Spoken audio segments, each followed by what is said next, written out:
Ótimo. Então, hoje é dia 21 de junho. Estamos aí quase findando o mês. É a nossa segunda aula síncrona. Na primeira aula, eu falei com vocês, apresentei a ementa, apresentei o nosso cronograma e fiz um pequeno histórico sobre como que as pessoas, né, se comportavam, né, como a sociedade se comportava ali no período clássico, né, no período medieval. Então, só recapitulando, no período primitivo, a gente tem aí um homem que não se entende ainda de uma forma consciente, ele só vai começar a se entender enquanto homem, enquanto constituinte de uma sociedade, a partir do período neolítico, que é quando ele passa a ser sedentário, quando ele passa a cultivar a agricultura, a domesticar os animais, e de fato a tentar viver em grupo. Antes ele vivia em grupos, mas era algo muito mais instintivo do que algo voltado para um pensamento social. Falei com vocês um pouquinho sobre a questão dos egípcios, que os egípcios, eles viviam em suas comunidades, nessa sociedade, só que tudo que eles faziam para aquela população tinha um caráter voltado para as questões religiosas, e era tudo mesmo. Então, o faraó que crescia, né, por suas descendências, ele já crescia sabendo que uma pirâmide estava sendo construída, e essa pirâmide era por conta da sua morte, da sua passagem, né, para outra vida, porque eles acreditavam numa vida após a morte. Falei um pouquinho também sobre a questão da Grécia. Sobre a questão da Grécia, eles também eram politeístas, eles acreditavam em vários deuses, só que tudo que eles faziam era em função de um ideal de beleza. E esse ideal de beleza era previsto por conta da verossimilhança. Essa verossimilhança é quanto melhor esse ser humano ser representado, melhor vai ser esse processo de contemplação. E aí tinha a questão dos Jogos Olímpicos, do militarismo, e a sociedade ela regia em função dessas questões. Tanto que o termo pedagogia, né, que é você pegar pela mão, no sentido de condução, ele surge na Grécia, que é essa ideia de fazer com que as pessoas levassem as crianças, né, aqueles que eram responsáveis, para os filósofos. Na época, os filósofos, né, a gente vai ter aí Platão, Aristóteles, que vão fazer todo o processo de educação da sociedade. A mulher não tinha vez nessa na sociedade grega, apenas os homens, então eles não eram considerados, né, elas não eram consideradas como cidadã, porque só o cidadão, de fato, na Grécia, tinha direito a voto. Então, a mulher ela era colocada de lado nesse processo. E aí eu falei um pouco com vocês também sobre o período medieval, para a gente poder entender o que foi o iluminismo, que é onde vem essa ideia da sociologia, né, o termo de sociologia, principalmente. Então, para a gente entender o que é o iluminismo, a gente precisa passar, né, relembrar para vocês aí dentro desse caráter histórico, o que foi o período medieval. O período medieval, considerado também como a idade ou período das trevas, por conta da quantidade de doenças que advinham em função da falta de higienização, da falta de estrutura. Um período também onde a Igreja Católica detinha todo o poder dessa comunidade, né, da sociedade de um modo geral, e Foi um período onde, além desse poder, um poder que era, vamos colocar assim, psicológico, né? Porque ela falava aquilo que as pessoas precisavam ouvir para aquele período, ela também detinha um poder econômico. Então, eram coisas muito importantes, assim, prismas muito importantes para a sociedade da época. Então, nesse período, a igreja se apropriava de determinados discursos para poder extinguir alguns medos e fazer um processo de alfabetização dessas pessoas por meio das imagens. Então, essas imagens normalmente eram imagens bíblicas. Aí que surge a idealização imagética da questão do surgimento do demônio, né, dessa coisa do chifre, dessa imagem que a gente tem de capeta, surge no período medieval, por conta para fazer com que as pessoas fossem ainda mais para dentro das igrejas. E indo para dentro das igrejas, automaticamente elas contribuiriam ainda mais. Então, esse período foi um período onde a igreja detinha todo o poder perante a sociedade. Ela tinha todo esse domínio, né, que era esse domínio cultural, esse domínio social, domínio histórico. Então, a gente precisa ter essas questões. Então, tudo se dava basicamente em função das explicações religiosas e espirituais. Eram pouquíssimas as pessoas que eram alfabetizadas, e normalmente eram os padres, e nem se sabia se de fato eles sabiam e dominavam o latim, porque a Bíblia era escrita em latim. Então, existe ainda algumas incertezas com relação a algumas brechas aí com relação a essas questões históricas que envolvem, né, o poder da Igreja Católica aí no período medieval. Tanto que o poder era tão grande, assim, essa questão essa carência das pessoas com relação a uma necessidade, uma explicação, era tão grande que tudo elas buscavam informações dentro de uma vertente religiosa.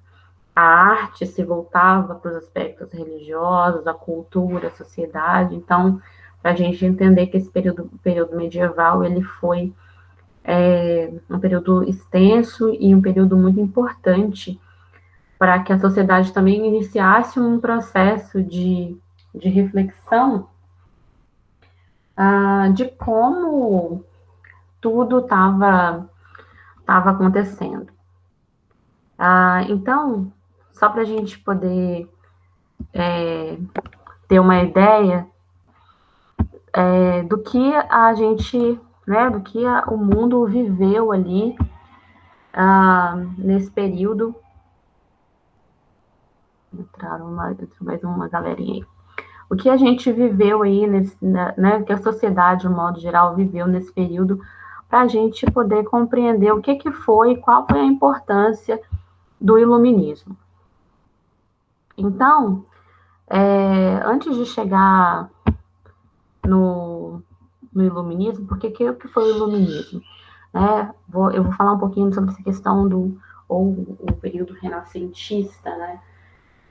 Foi um período onde buscou-se um retorno ao ideal greco-romano. O que era o ideal greco-romano? Como eu falei com vocês, a Grécia tinha essa idealização da beleza, dos costumes, uma vertente da filosofia, e o ideal romano ele se dava por um caráter utilitário. Então, as coisas precisavam ser belas, mas elas também precisavam ser funcionais. Então, o que foi o Renascimento? O Renascimento foi o período onde a gente pode dizer assim, que foi a busca pelo retorno da razão, já que passamos aí muitos séculos presos ao poderio da igreja, né? Presos ao poderio de explicações que não se davam dentro de uma vertente científica. de uma vertente onde a ciência pudesse fazer aí a sua explicação, né, o seu domínio. Então, o período do Renascimento, ele é essa busca a esse retorno, onde o homem volta a ser o centro dessas atenções e não mais um, um domínio onde a igreja, onde Deus fosse a explicação de todas as coisas.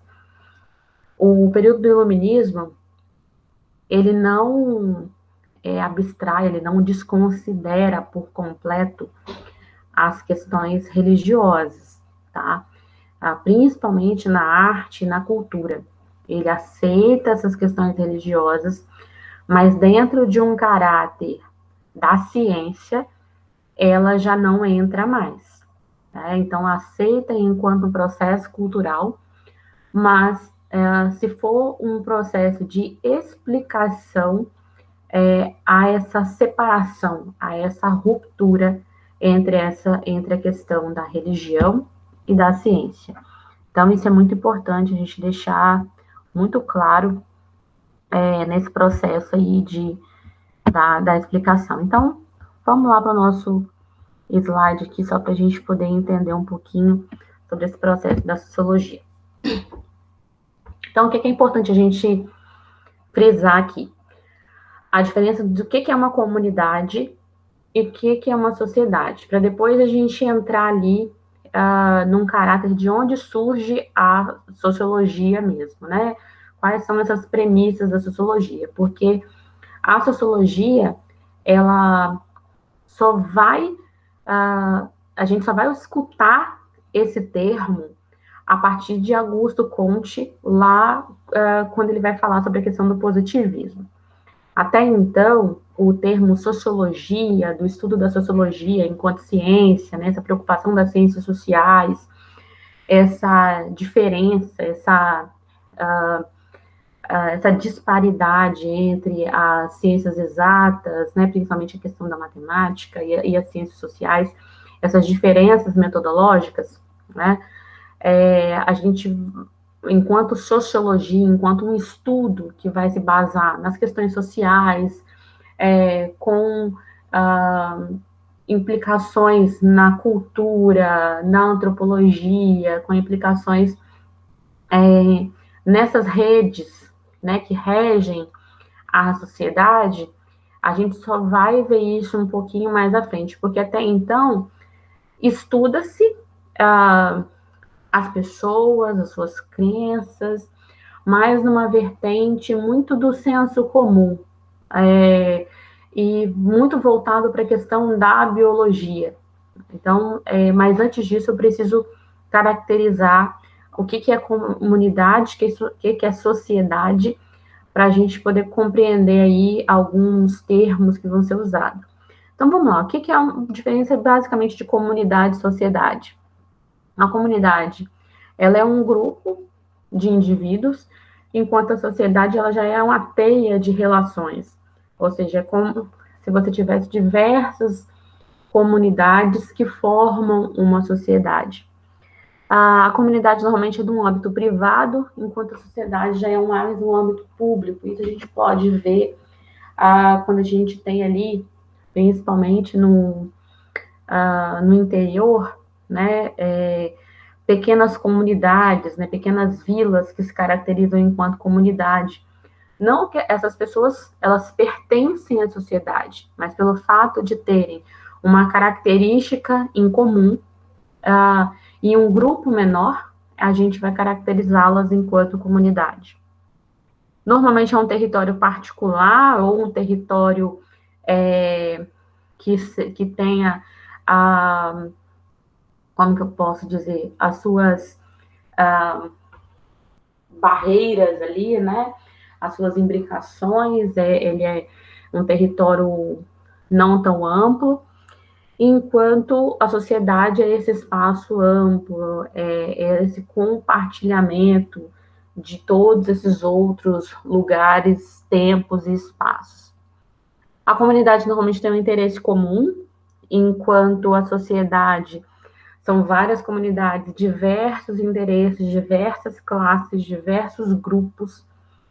Então, a gente não pode delimitar, enquanto sociedade, um grupo específico. Pelo contrário, a sociedade ela é heterogênea. Existe algo que seja heterogêneo na comunidade? Existe, mas normalmente ela se caracteriza por algo em comum. Normalmente nós temos comunidades que se juntam em função do processo religioso, outros que se fundam em função de uma questão cultural, né, ou pelo processo migratório. Então, isso é importante deixar bem claro. A comunidade, a gente tem valores ideais duradouros, normalmente passam, né, de geração em geração, tem a questão da hereditariedade, e a sociedade, ela já é mais mutável. Você tem isso nas comunidades, no entanto, num aspecto social, de convivência de diversos grupos, essa questão da hereditariedade, da tradição, ela acaba se perdendo um pouco. E aí, a gente tem aí, dentro do aspecto da sociedade, essa busca pela razão, dessa compreensão desse mundo, onde você tem que lidar com diversas pessoas, pessoas de direitos, pessoas de deveres, e na comunidade você tem a questão da tradição e dos costumes.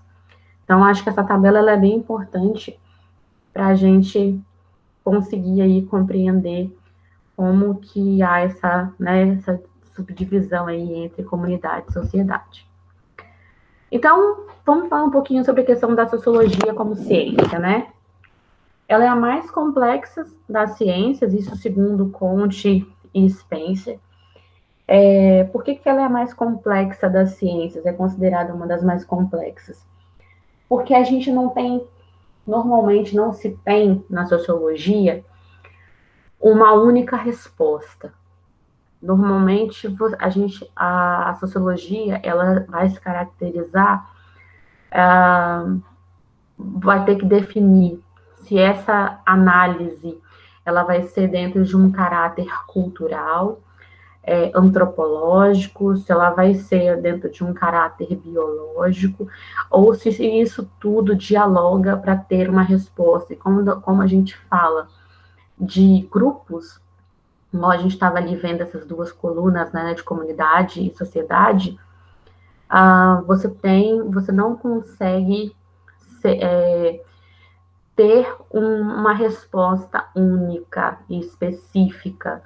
E aí, às vezes, para ter uma resposta única e específica, são muitos fatores, são muitas variáveis que compõem esses aspectos da sociologia enquanto ciência.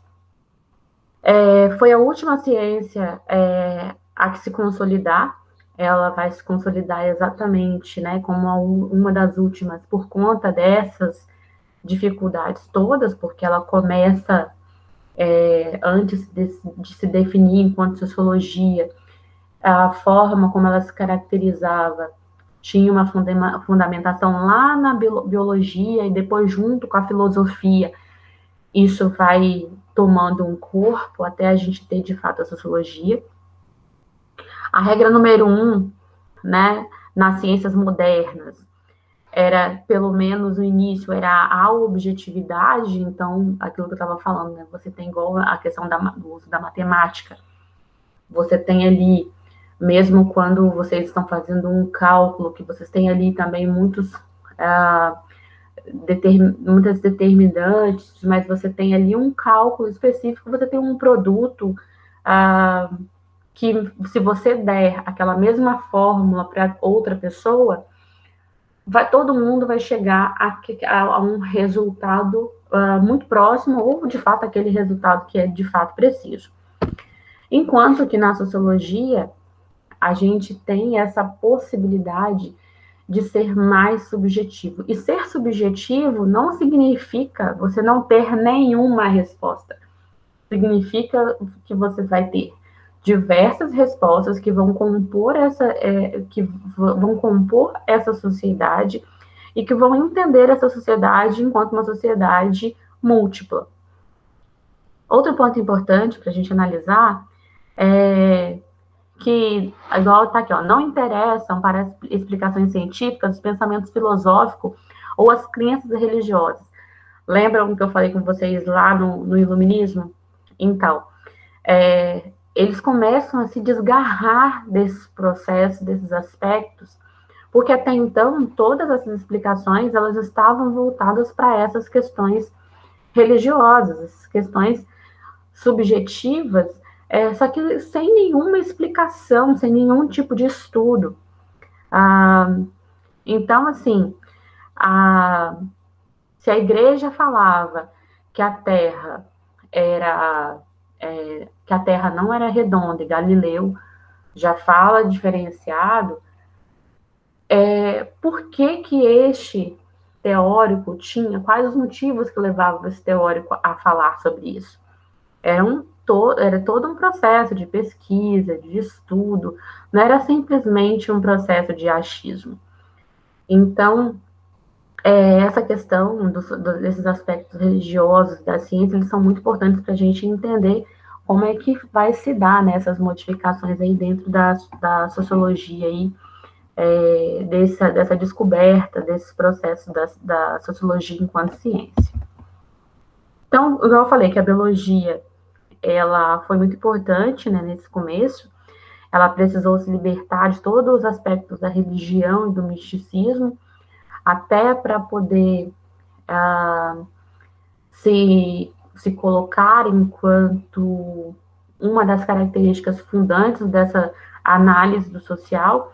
Então, um desses exemplos aí, nós temos, por exemplo, a teoria as teorias de evolução, enquanto a igreja fala da evolução humana enquanto um aspecto religioso, espiritual, feito por Deus, busca questões lá na Bíblia, né? Questão de, vamos colocar aí, o surgimento de Adão e Eva, o homem que surge do barro, da costela, toda essa explicação religiosa, a biologia vai se deter nos aspectos ali, por exemplo, a teoria do Big Bang, e outras teorias que vão dar esse caráter para o surgimento da humanidade. Um exemplo, né, como eu já tinha dado, que dentro dessa questão de uma ciência que era mais aceita, é o processo da matemática enquanto ciência. Tanto aí que a gente for buscar lá no período do Renascimento, a matemática foi um dos fatores muito importantes para essa busca dessa razão, para o processo de construção arquitetônica.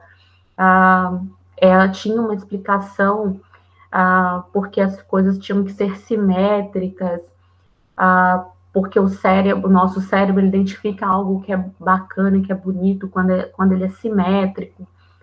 Então, você tem uma resposta, você tem um resultado que é comum a muitas pessoas, quando você tem aí o campo da matemática, porque é um resultado que é obtido mediante aí os diversos instrumentos, os cálculos, e aquilo que eu falei anteriormente, se você tem um determinado cálculo, uma determinada fórmula, ela se aplica, ela é possível de ser reaplicada.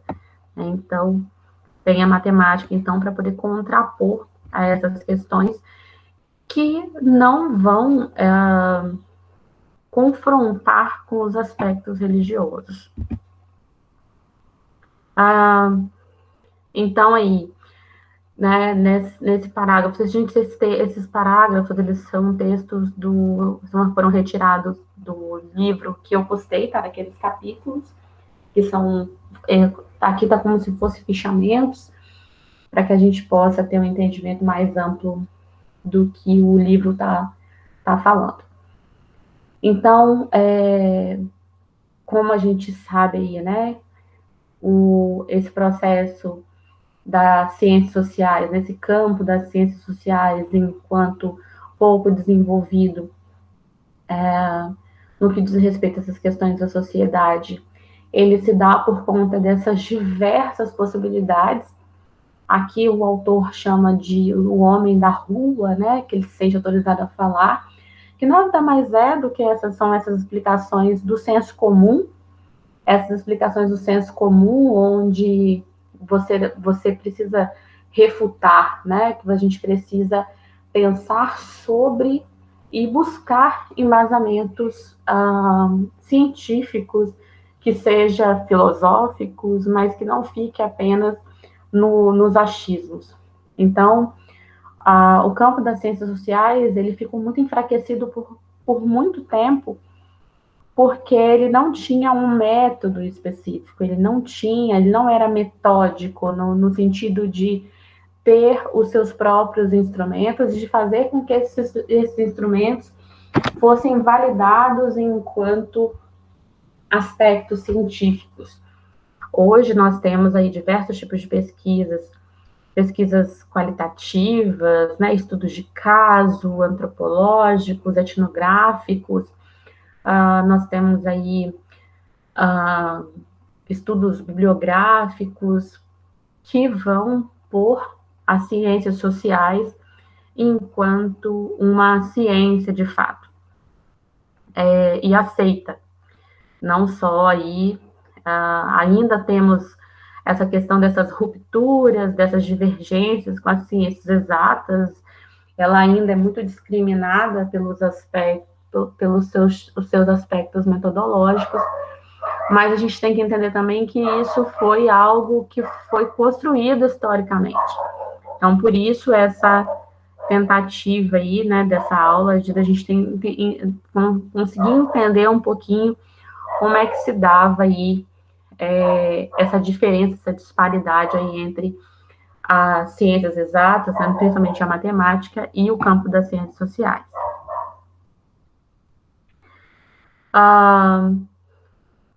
Essa ideia de ruptura, né, com o pensamento filosófico sobre o social, ou seja, parar para pensar a sociedade em toda a sua complexidade, ela se dá por dois estudiosos, que é o Comte e o Durkheim. São dois estudiosos que nós vamos ver um pouco mais à frente. Esses dois estudiosos, principalmente o Durkheim, ele é muito utilizado, o Comte também, mas o Durkheim um pouco mais, quando a gente vai pensar a sociedade no sentido desse processo mais reflexivo, nessa sociedade que vai demarcar todas essas diferenças através aí do que a gente pode analisar, né, de uma situação de estudo de caso, por exemplo. O Comte, ele é considerado o pai da sociologia, porque é com ele que o termo sociologia surge pela primeira vez. Né? Mas antes de frisar no Comte um pouquinho, acho que é importante eu falar desse que o Comte e o Durkheim tiveram de importância e relevância nesse processo.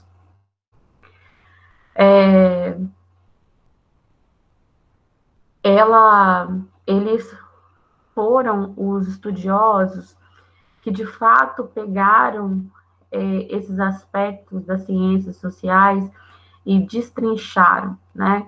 Eles fizeram um processo de fazer compreender de tentar explicar esse método e explicar as suas complexidades. Então, os próximos slides, a gente vai entender um pouquinho como que o Comte e o Durkheim chegam a essa ideia. Então, esse aqui é o capítulo 2, tá, do nosso livro, que é Fundação e Consolidação da Sociologia.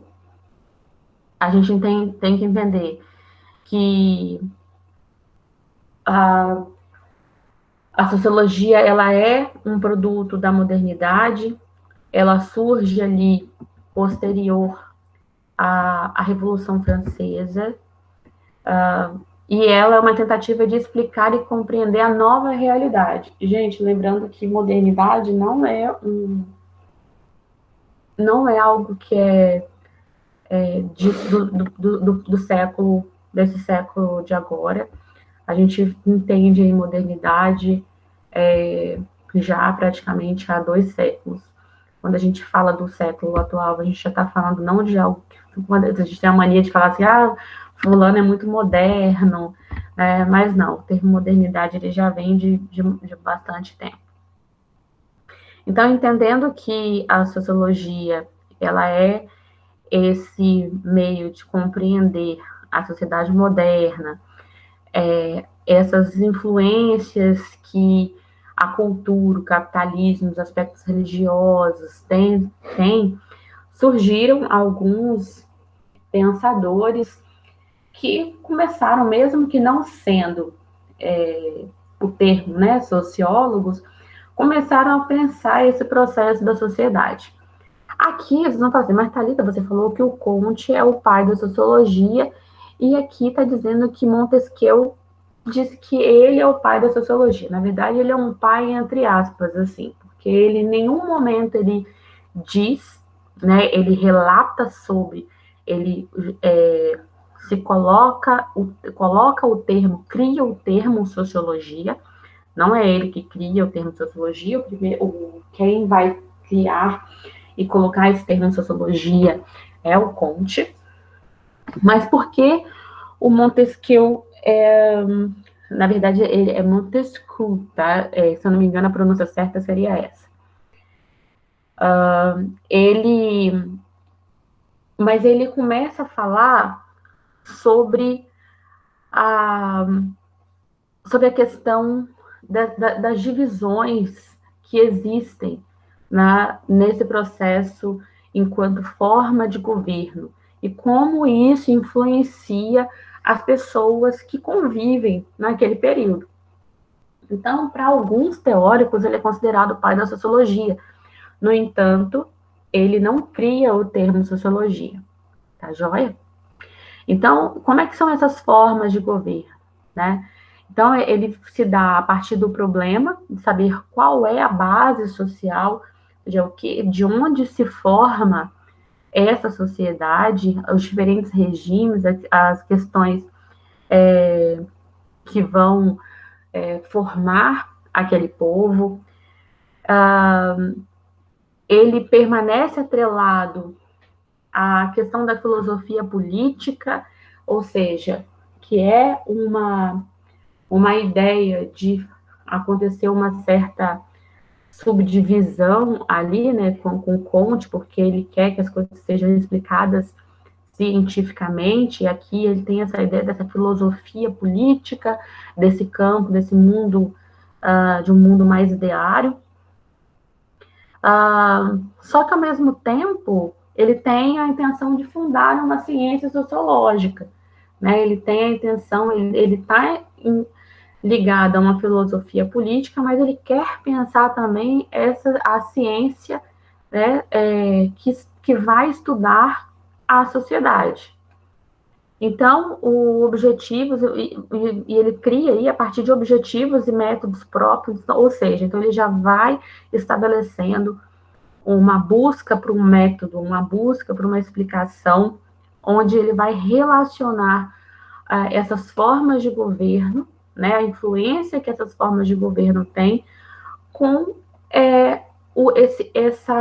esse ideal da sociedade, com essa base, né, com esse alicerce aí da sociedade.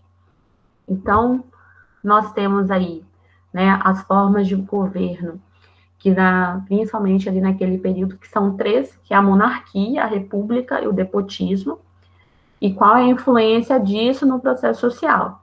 E a gente vai ver a influência disso, gente, no processo social, quando eu for falar um pouquinho da Revolução Francesa. Acho que isso vai ficar bem mais claro quando eu estiver falando de Revolução Francesa. Então, na monarquia, né, um só homem governa, com base em leis escritas, havendo distinção de direito, né, ou seja, a nobreza. O princípio que vigora é a honra, isto é, o amor à posição social. na república, que é o que a gente teoricamente vive, que pode ser tanto democrática quanto aristocrática, na qual várias pessoas governam com base em leis escritas também, perdão, sendo todos iguais perante a lei. O princípio que vigora é a virtude, ou seja, um amor às leis e às instituições. Por fim, o despotismo, onde um só governo, sem lei, sendo todos iguais na submissão ao déspota, o princípio que vigora é o medo. Ou seja, então, não há no despotismo essa ideia de leis, então, mas ao mesmo tempo é sempre essa ideia do medo. Então, o de monarquia e o de república são dois governos que a gente conhece razoavelmente, tá? E a partir disso, quais seriam as influências disso? O que ele falava? Que essas influências, essas formas de governo, elas influenciavam diretamente nas ideias, né, e nos processos de relacionar a sociedade. Então, influenciava diretamente no processo cultural, na economia, nas práticas governamentais. E o que importa para a gente esse pensamento é que, às vezes, as ideias, por exemplo, ideias educacionais de formas de governo diferentes são instauradas nos em outros tipos de governo, sem entender que tipo de implicação cultural, social, econômica isso pode dar. Vou dar um exemplo contemporâneo. Lembrando que eu fiquei, gente, sempre fazer alguns exemplos mais atualizados para a gente poder entender. Se a gente pega um mecanismo de estudos, por exemplo, na universidade, na Escola da Ponte. A Escola da Ponte é uma escola em Portugal, é uma escola que não tem subdivisão de disciplinas, os alunos que escolhem as suas matérias, tem algumas escolas na Finlândia também que são assim, os alunos que escolhem as suas matérias, e os professores são mediadores ali, eles não têm um horário pré-estabelecido, igual aqui a gente está tendo esse momento de sociologia e cidadania, daqui a pouco vocês vão ter aula de cálculo, né, vamos supor. Então, os alunos, eles têm essa liberdade de escolher suas matérias ali no ensino fundamental, né, no ensino médio também. E imaginem isso chegando no Brasil, né? Vamos analisar as implicações disso. Primeiro, os nossos alunos, eles não estão acostumados com esse tipo de processo, as famílias não estão acostumadas a esse tipo de processo. Isso fica muito claro e evidente agora nesse processo de pandemia, onde todo mundo foi obrigado a se orquestrar em função de um processo remoto, crianças pequenas aí da educação infantil tendo aulas à distância, sem isso ter sido pré-estabelecido num calendário, sem essas famílias terem sido preparadas, enfim. Então, quais são as implicações disso? Normalmente, são situações que podem chegar ao fracasso nos países terceiro-mundistas, pelo fato de não terem estrutura, de não terem o mesmo processo cultural, de não terem as mesmas diretrizes que teria em suas formas de governo ou nos seus aspectos culturais.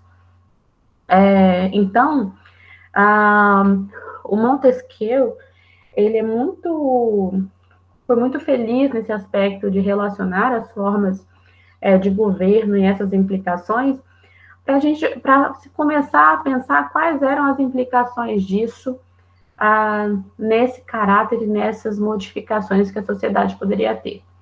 Então,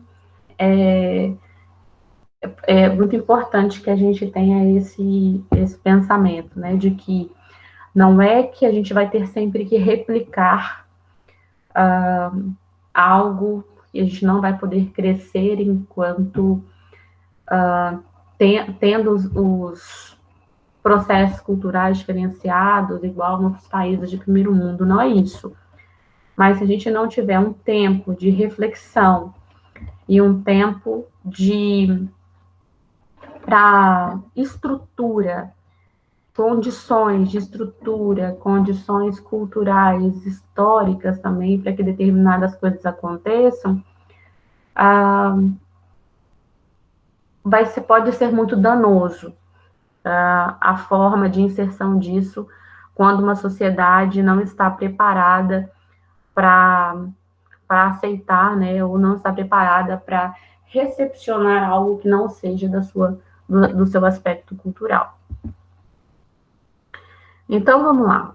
Como eu falei, o primeiro a utilizar o termo sociologia foi o filósofo francês Auguste Comte. Comte também foi o primeiro teórico a estabelecer as raízes do positivismo. Né? O que foi o positivismo? Foi o momento onde o trabalho ele se dava pelos aspectos da ciência, né? E se dava por meio de aspectos muito metódicos para poder ter aí o seu resultado. Então, a teoria do positivismo ela foi muito importante para a gente entender essas concepções de ciência, entender as concepções de ciências sociais que a gente tem atualmente. E aí o Comte, ele estabeleceu a lei dos 3 estados, tá? Para descrever o desenvolvimento da humanidade. Que 3 estados, né, são esses? O teológico, né, que é o ser humano em seus primórdios, ele necessita encontrar explicações para os fenômenos naturais. Essas explicações eram fornecidas por narrativas mitológicas e religiosas, pois eu não conseguiria explicar a natureza, os homens criaram seres sobrenaturais para fundamentar as suas explicações. Então, foi algo que a gente viu acontecer muito no período medieval. Então, a gente tinha ali essa questão da igreja. Então, lembrando que quando a gente fala de ciência, a ciência, ela respeita os processos místicos, os processos religiosos, tá? Principalmente as ciências sociais. Mas respeitar não significa colocá-la enquanto um método para se explicar um fenômeno, tá? Então, são coisas diferentes. Ela leva em consideração, mas ela vai buscar explicações com fenômenos para explicar determinado conceito. O estado metafísico, né, que é o segundo ponto de desenvolvimento, que ele consiste do início da filosofia. O ser humano ele já não se contentava mais com as explicações religiosas e ele passa a formular essas teorias mais racionais, né? Ele começa a criar suas conjecturas, começa a observar a natureza, ele já começa a entender e ver o outro homem enquanto um ser potente capaz de criar. Então, nesse processo do estado metafísico que o Comte cria, ele é importante para a gente entender esse caminho, esse percurso que vai passar aí desde essa esfera que vai do religioso até essa esfera que vai chegar nesses aspectos completamente aí científicos. E o estado positivo, né, que seria o mais desenvolvido da humanidade, que é onde vão entrar as questões da ciência com base nos aspectos da física e da biologia. Então, o ser humano, ele entendeu que para encontrar essas respostas, ele precisava de explicações da própria natureza. Então, nesse ponto, a ciência, para ele, é o que é o que vai explicar essas situações. Então, aqui, ó, o estado positivo seria marcado pela física, pela biologia, ciência que, junto com a sociologia, seria mais desenvolvida por Comte, e pela busca incessante do progresso. Então, não era algo que ia ser simplesmente por um processo para explicar um processo de tradição. Era o estado positivo, ele tinha que correr para surgir o progresso, para que as coisas, as pessoas conseguissem se desenvolver, que a humanidade conseguisse se desenvolver ainda mais. Então, ele chama inicialmente a sociologia de física social, e aí ele divide ela em estática, né? Algo que é duro, que é parado, e dinâmico. O que seria o estático? Seriam as leis, essas ordens sociais,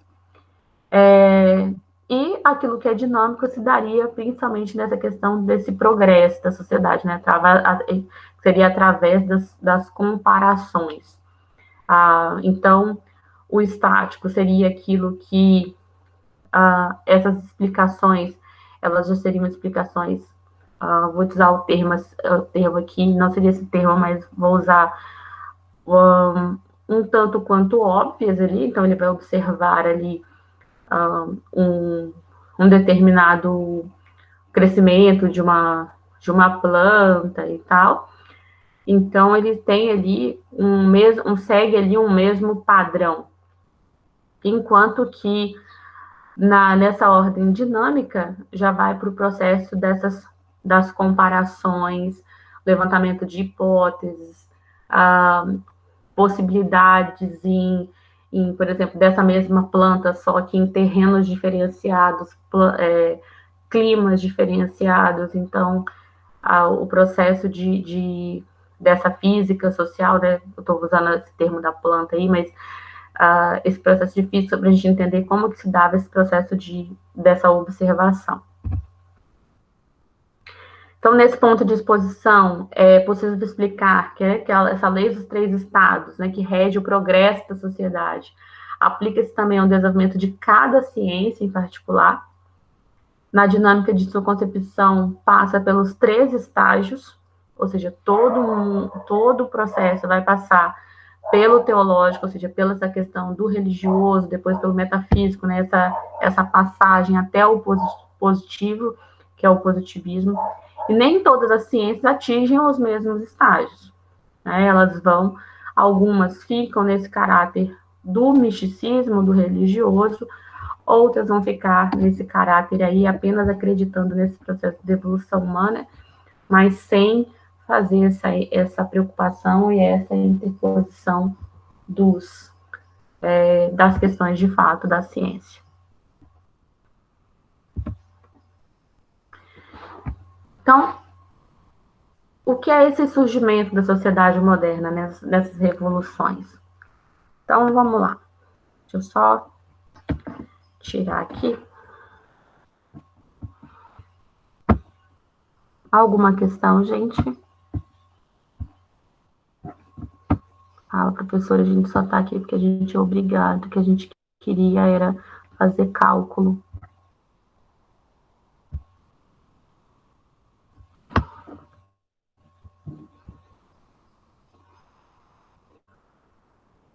Deixa eu só pegar meu outro arquivo aqui.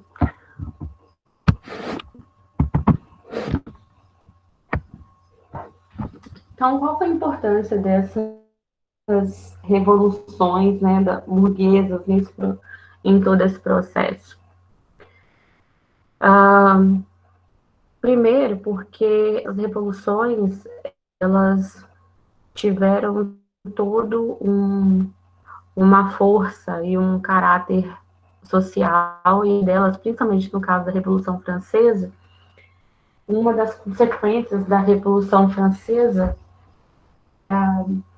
é a questão dos direitos da humanidade, né? E legislações que vão reger as pessoas de um modo geral, sem distingui-las por uma questão de classes.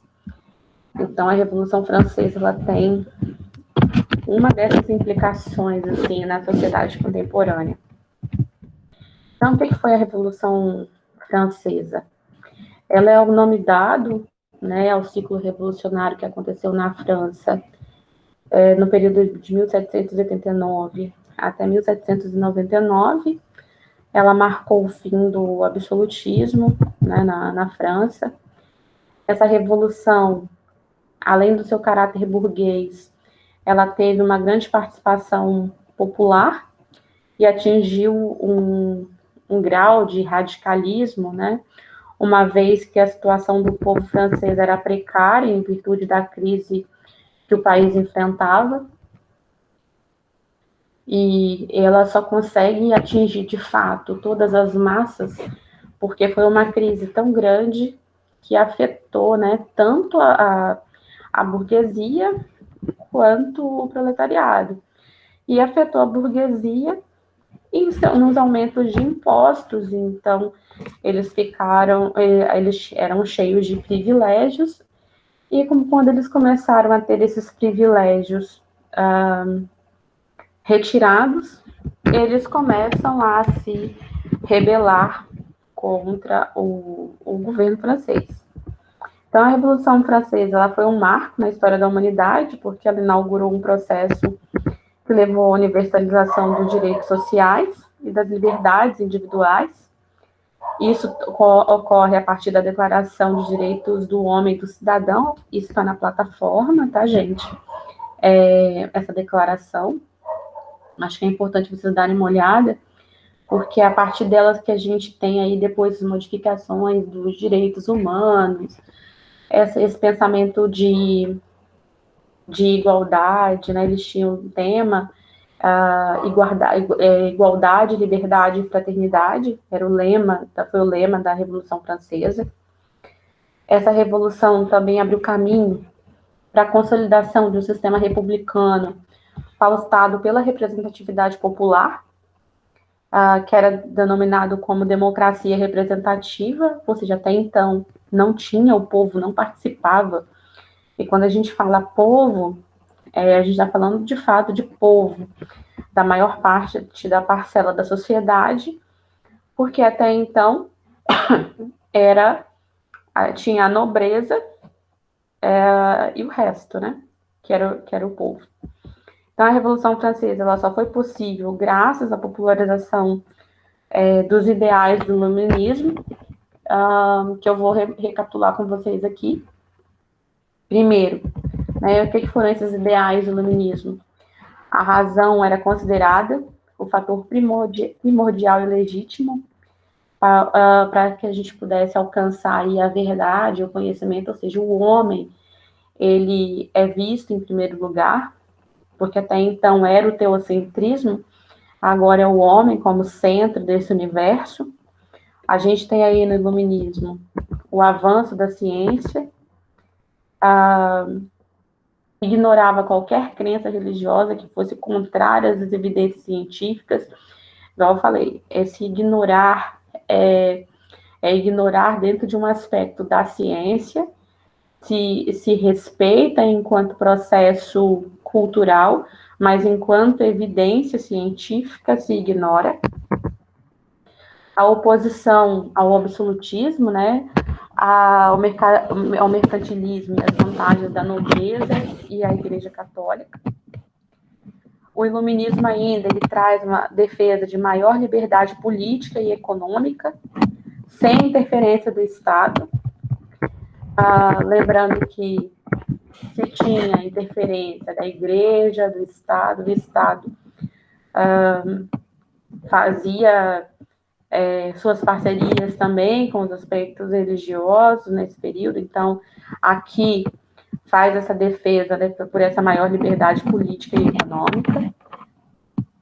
A gente tem que entender também que, nesse período, alguns cientistas acreditavam que a natureza era capaz de explicar o comportamento da sociedade. Ao predomínio da burguesia. Outro ponto, que era o questionamento das coisas e das verdades, E também era imprescindível realizar a investigação com o objetivo de ampliar o conhecimento sobre a política, sobre a economia e sobre a sociedade. Ou seja, todos esses objetivos que eu citei agora, eles fazem alusão à sociedade, ao homem, aquilo que o homem é capaz de construir, aquilo que o homem é capaz de interagir, de criar, de fomentar. Ele não tem uma característica dos aspectos religiosos e do misticismo. Então, é muito importante que vocês compreendam que isso ele vai...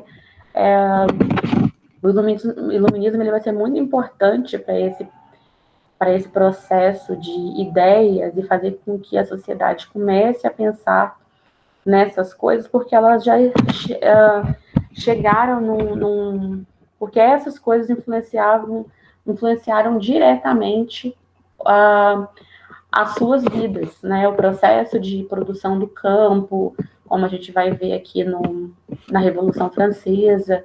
Então, o homem do campo ele começa a ter muita dificuldade de produzir, os impostos ficam altos, a burguesia começa a perder os seus privilégios. Então, aí surge uma revolução aí de 10 anos, que é a Revolução Francesa, onde essa sociedade vai se juntar, né, não de uma forma pacífica, para poder questionar os seus direitos. Então, o resultado da Revolução Francesa, ele se dá por conta dessa crise política, dessa crise econômica e social que a França enfrentou ali no século XVIII. Essa crise marca o final da monarquia, né, do absolutista, que existia na França já há muitos séculos. E dava muitos privilégios, né, àqueles que eram muito próximos à coroa. Nessa época, a França ela era governada por Luís XVI. E a sociedade ela era dividida em classes, né? Era o clero, a nobreza e o povo, né? Que detinha ali a parte mais heterogênea e maior ali da sociedade. Então, a sociedade ela era bem definida, né? Entre o clero, a nobreza e o povo, levando em consideração ali que o povo era a maior parte e é aquele que se dava ali dentro de uma classificação do que é o povo trabalhador, diferentemente daqueles que tinham seus privilégios, era o povo que pagava os impostos, né? Os outros tinham privilégios ali, alguns até com isenção de determinados tributos e direito de cobrar impostos sobre terras. Então, a desigualdade social era muito grande. A França, nesse período, começou a sofrer as consequências do atraso econômico em relação às mudanças que vinham acontecendo no mundo em decorrência do capitalismo. E aí, nessa perspectiva, né, desses atrasos, o governo vinha cobrando muitos impostos. Além disso, a França começou a contribuir no processo de Revolução Americana, chegou a dever ali, né, ultrapassar dentro dos seus cofres ali 20%, né, contribuindo com essa questão da Revolução Americana. Ela ultrapassou 20% do que ela tinha ali em termos de dinheiro. De acordo com Hobsbawm, que é um historiador, a inflação naquele período ficou extremamente alta, então a sociedade começou a sofrer demais com o aumento dos tributos e ficou muito pesado para grande parte dos camponeses que não possuíam terras e que pagavam os tributos, né, impostos, por utilizar terras de outras pessoas, né, da sociedade, pagavam ali os seus impostos, e eles foram obrigados a ceder ainda parte da sua renda para aguentar ali a subsistência do país. Então, essa sociedade, esse povo começou a não aceitar esses desmandos e mandos do governo francês e começaram a se rebelar, vamos colocar assim. Então, em 14 de julho, foi quando essas pessoas, de fato, elas invadem a Bastilha, que era onde eles prendiam aqueles que faziam oposição ao absolutismo francês. Então, a sociedade se junta, né, tanto os camponeses quanto a nobreza, no sentido da burguesia, de um modo geral, eles se juntam para ser contra o governo francês. Isso acontece em 14 de julho, que muita gente chama, né, que a gente conhece historicamente como Queda da Bastilha, e o nome ficou conhecido mundialmente. Atualmente há um monumento. Essa prisão não existe desde o século XIX, mas hoje na França existe um monumento que faz com que franceses e o mundo relembre ali, né, de como essa sociedade conquistou este lugar importante na luta por direitos. E esse povo ia pelas ruas gritando liberdade, igualdade e fraternidade, que é um lema conhecido aí mundialmente. Então, quais foram as consequências aí desses 10 anos de Revolução Francesa? O que esses 10 anos de Revolução Francesa eles geraram? Primeiro, foi o fim dos privilégios de classe na França, o fim de qualquer resquício do feudalismo no país e início da consolidação do capitalismo. Foi o início do processo de queda do absolutismo na Europa, né, iniciando ali pela França.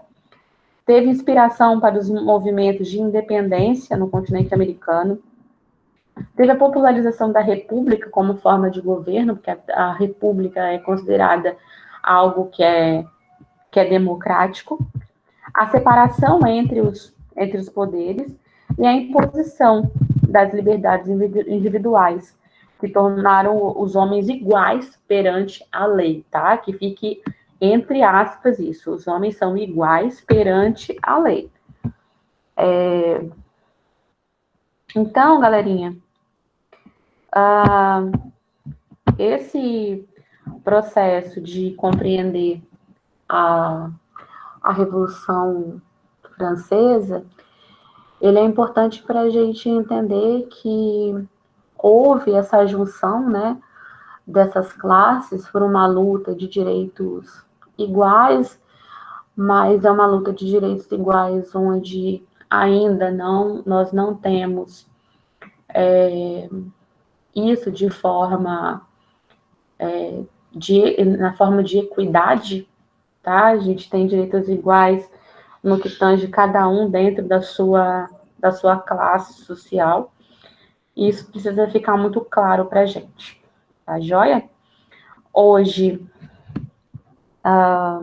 dentro do cronograma que eu tinha com vocês, seria para poder falar um pouquinho sobre essa revolução, né, Revolução Francesa, como esse marco histórico.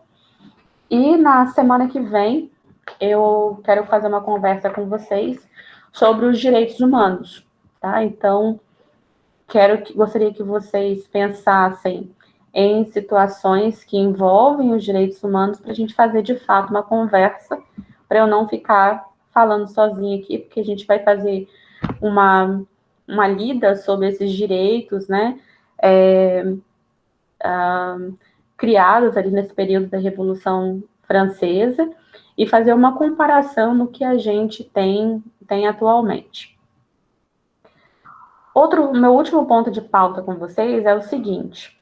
Eu tinha colocado, eu vou fazer uma alteração num dos processos avaliativos, que eu coloquei os resumos desses conteúdos, coloquei 2 apresentações de seminário ali, que seria da escolha de um artigo da engenharia, um artigo científico que fizesse alusão com um dos teóricos que a gente está estudando. Eu vou fazer uma pequena modificação, porque vocês estão no 7º período, e eu imagino como é que está a sobrecarga de trabalho acadêmico e trabalho no sentido financeiro também, se vocês precisam trabalhar para poder se sustentar. Eu vou fazer uma pequena alteração ali, não precisa ser um artigo científico, pode ser uma situação da engenharia ambiental, tá joia? Não precisa ser mais, depois eu vou colocar essa errata lá, não precisa ser mais uma apresentação de um artigo científico, mas uma situação que envolva a engenharia ambiental e que faça associação com essas questões por exemplo, o que o Comte coloca enquanto positivismo, mais à frente com relação a essa questão do capital que a gente vai ver com Karl Marx, mais à frente sobre algumas situações culturais envolvendo, por exemplo, o Gilberto Freire, que é um sociólogo brasileiro, tá? Então, permanece os 2 momentos de avaliação, mas não precisa ser mais um artigo científico, buscar um artigo científico que fizesse essa referência, pode ser uma situação que envolva a engenharia. Tudo ok? Alguma dúvida?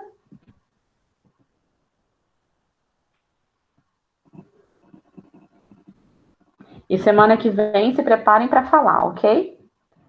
Eu vou fazer perguntas diretamente aqui para vocês, senão vocês me deixam falando sozinha.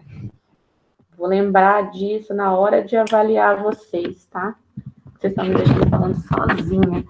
O único que falou comigo hoje foi o Matheus. Pelo menos me deu boa tarde, né, Matheus?